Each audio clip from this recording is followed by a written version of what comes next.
De ankafalina indray no ianana aminao eto amin'ny télévision malagasy amin'ity aliny fahavalo amby roapolo ny volana jolay roapolo sy roa arivo ity ato anatin'ny fandaharana mety hotritry ny andro hatrany mikasika ny andrafitra ny mety hotritry ny androntsika ary raha hoan'ny tanio tanikeo sy ka hatramin'ny rapitso dia ibantoerana hatrany ny fandalovan'ny ridron-drahona amin'ny ampovoantany manontolo iny izay kisaka tsikelikely miatsinanana moa izay ridron-drahona izay raha ny fiantraikany amin'ny toetry ny andro kosa indrindra fa ny maripana de apidina kely ny maripana izay ridron-drahona zay raha hoan'ny rapitso manokana amin'ny ampovoantany manontolo sy ny faritra manamorona ny morotsiraka atsinanan'ny nosy manontolo iny fa ny tsara mariana kosa nefa de ahitana fiakarany misongadina izay maripana izay raha hoan'ny alakamisy manokana. Ujerentsika vetrany ary toetry ny andro an'ny rapitso maraina ahitana orana malefaka araka izany ny faritra Analanjorofo atsinanana vatovavy fitovinany tapany avaratry ny faritra atsimo atsinanana somary anjombona ny andro ary arahan'orana eny atsefatsefany eny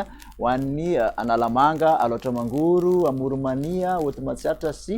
vakina karatra ahitana orana tandrifon-drahona kosa amin'iny atitany melaky amin'iny androvoazo iny ny ilany andrefan'ny faritra Bongolava sy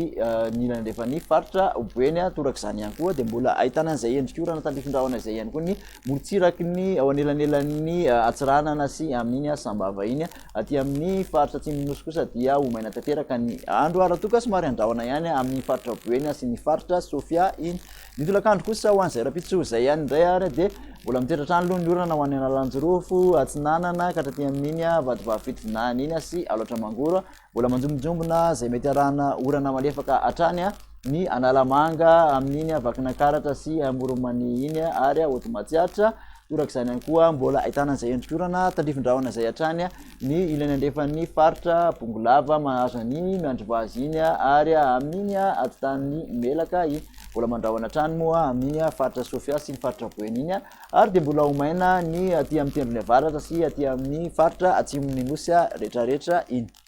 Mikasika ny vina amin'ny maripana ho an'izay rapitso izay ary de mandidina ny 12 ka hatramin'ny 15 ny ambany indrindra raha toa ka 9 ka hatramin'ny 120 ny ambony indrindra aty amin'ny faritra afovoantany any amin'iny morotsiraka atsinanan'ny nosy indray moa de mandidina ny 17 ka hatramin'ny 19 zay ambany indrindra zay raha toa ka 13 ka hatramin'ny 19 ny ambony indrindra. Aty amin'ny morotsiraka andrefana moa manodididina ny 19 eo ka hatramin'ny 20 ny ambany indrindra ary 20 ka hatramin'ny 30 ny ambony indrindra. Ny mafana indrindra moa manerana ny nosy raha hoan'ny rapitso aty amin'iny Morondava sy amin'iny Antsohia ary any Anosibe any.